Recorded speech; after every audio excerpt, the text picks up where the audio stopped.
Hi, hello, welcome. My name is Blake. Today I am going to be talking about some of my recent reads. I have actually not filmed a reading wrap up so far this year.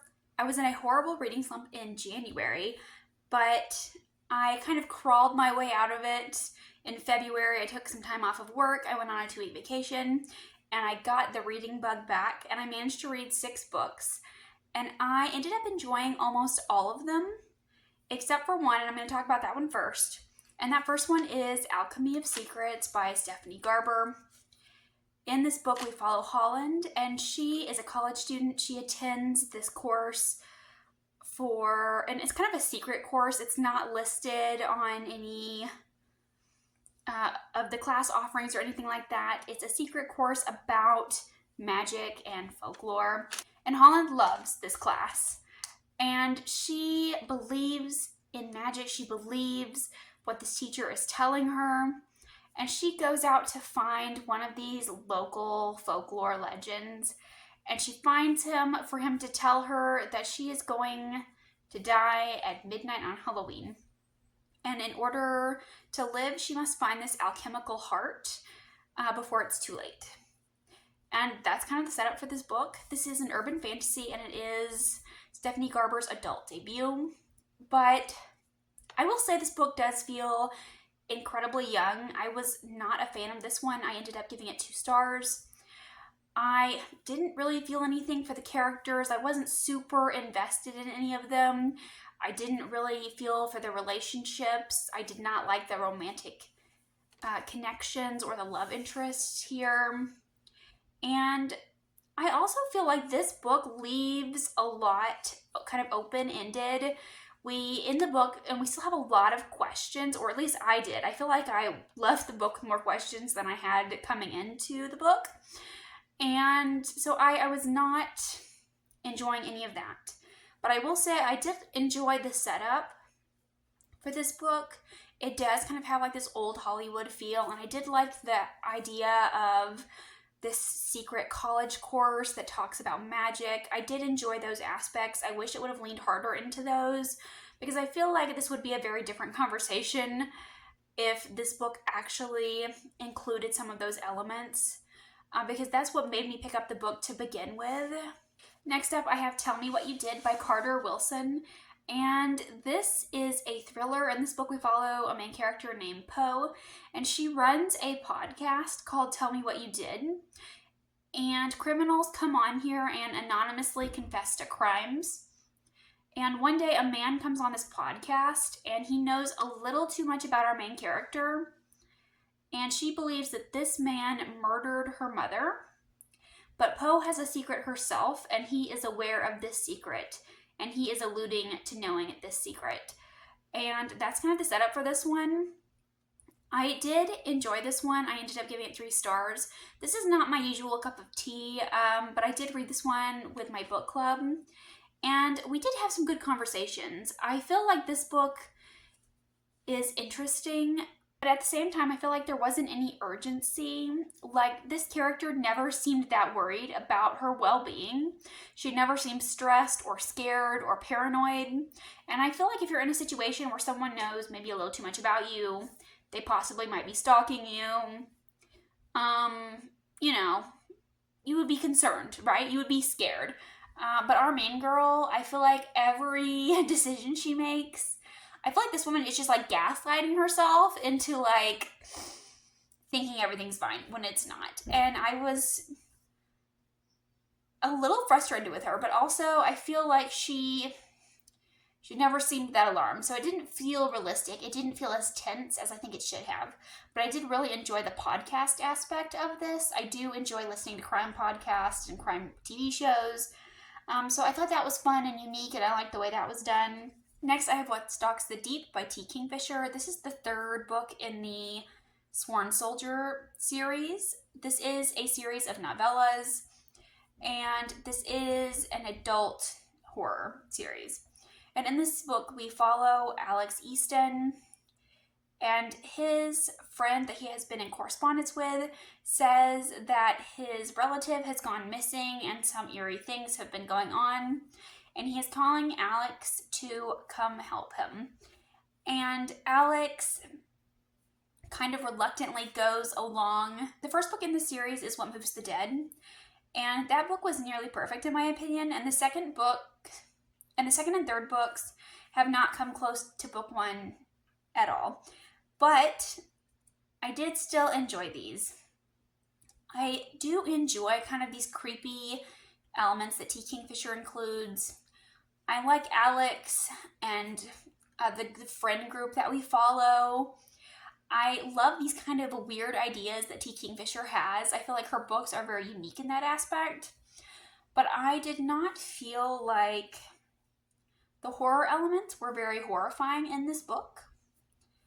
And like once we had the reveal for this horrifying creature, I was not that interested. Once we had the reveal, I feel like my interest kind of waned a bit, but I still had a fun time with the setting. I love books that take place in kind of the southern United States. I love kind of these folk horror stories, and I live in the southern United States, and I have lived here many years, and there are some very interesting characters here, and we have some very like interesting local legends and things, and I love that idea of this book, and I love the mind setting. It feels very suffocating. It feels very claustrophobic and very scary in that regard. Next, I have Soulless by Gail Carriger. This is a steampunk paranormal romance / urban fantasy in Victorian London. And this book was just a lot of fun. I ended up giving this one 3 stars. In this book, we follow our main character, Alexia, and she is Italian, and she is a spinster. And these things are very scandalous for society. One day, she is attacked by a vampire, and she kills this vampire. And then this vampire's death is being investigated by Lord Macon, who is a werewolf who serves under the Queen of England. And Alexia gets brought into this mystery. She becomes very invested in what's going on, and she wants to know why this vampire attacked her. And it was just a fun, quirky read. And Alexia herself is a soulless, meaning she does not have a soul. And I've not read very many books where we have a being who does not have a soul. I will say my biggest kind of pet peeve about this one is that I feel like the romance kind of took over in the second half. Like, I felt like this was going to be a 4-star read throughout the first half, but then as the story progressed, I feel like the romance kind of took over, and I wanted it to focus more on the mystery and the plot and the world. But nevertheless, I still had a good time, and I am excited to continue on. And up next, I have A Sorceress Comes to Call by T. Kingfisher. Yet another T. Kingfisher. I know, I am obsessed. Her books are just delightful, and I especially really enjoyed this one. I gave this one 4 stars, but in this book we follow Cordelia. Cordelia has a very unusual mother. In fact, her mother is an evil sorceress, and she controls every aspect of Cordelia's life, and she is very manipulative and very abusive. And she decides that she needs to marry wealthy because her other benefactors have gone astray. So she sets her eyes on the wealthy squire. And the squire's sister is an older woman named Hester. And she is on to the fact that there is something going on. She knows that this woman is only after her brother for his money. And she notices that Cordelia is very frightened of her mother. And Hester is determined to figure out why. So she and Cordelia kind of develop this friendship. And I feel like this story has a bit of a slow start. It's a little slow to get the ball rolling. And I feel like it didn't really get interesting until we got to meeting Hester, because she was my favorite character. So I feel like I was more drawn to her storyline. I feel like the idea of this older woman scheming with her friends to get rid of her brother's new flame was just delightful. I loved Hester and her quirky friends, and the conversations that she has with her butler. I genuinely laughed at some moments in this book, and it does feel, like a modern fairy tale. I feel like a lot of T. Kingfisher books do, but I had a really fun time with this one. I flew through it in 2 sittings. I buddy read this with friends. We were actually on vacation together, and we were listening to the audiobook. And we were like, let's just stay at the cabin today and listen to our audiobook. So we stayed in the cabin, and we cooked, and we colored, and a really great experience reading this book. I do wish that we had more thoughts from Evangeline, the Sorceress. I do feel like she was a very interesting character, and I would have liked seeing her perspective every so often. But I had a good time with this one.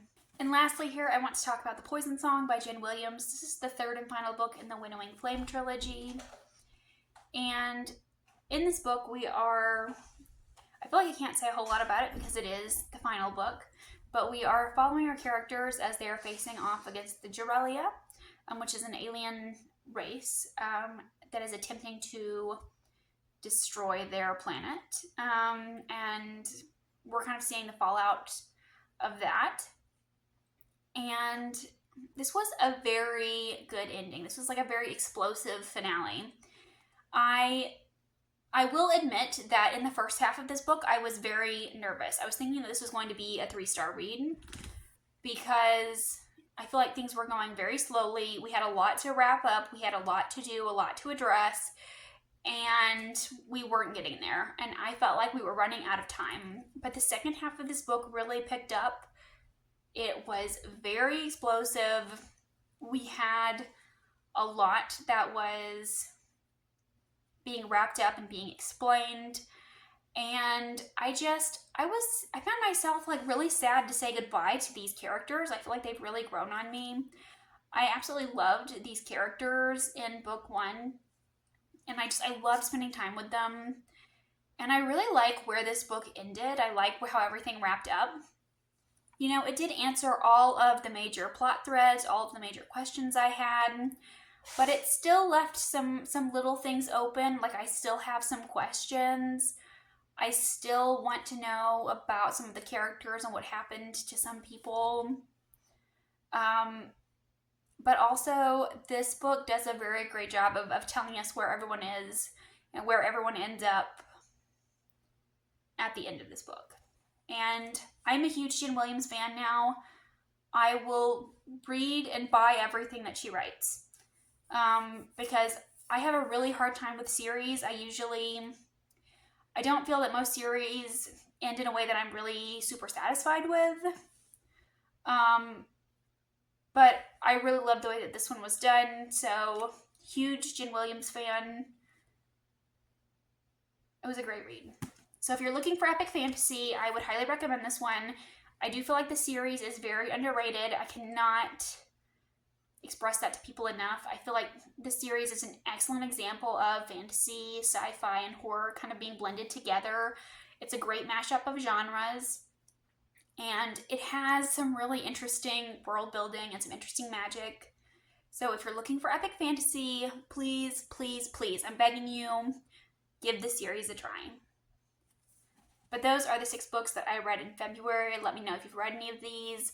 Let me know what you've been reading recently. I would love to know. I'd love to talk about them. Thanks for watching, and I'll see you again with another video soon. Bye.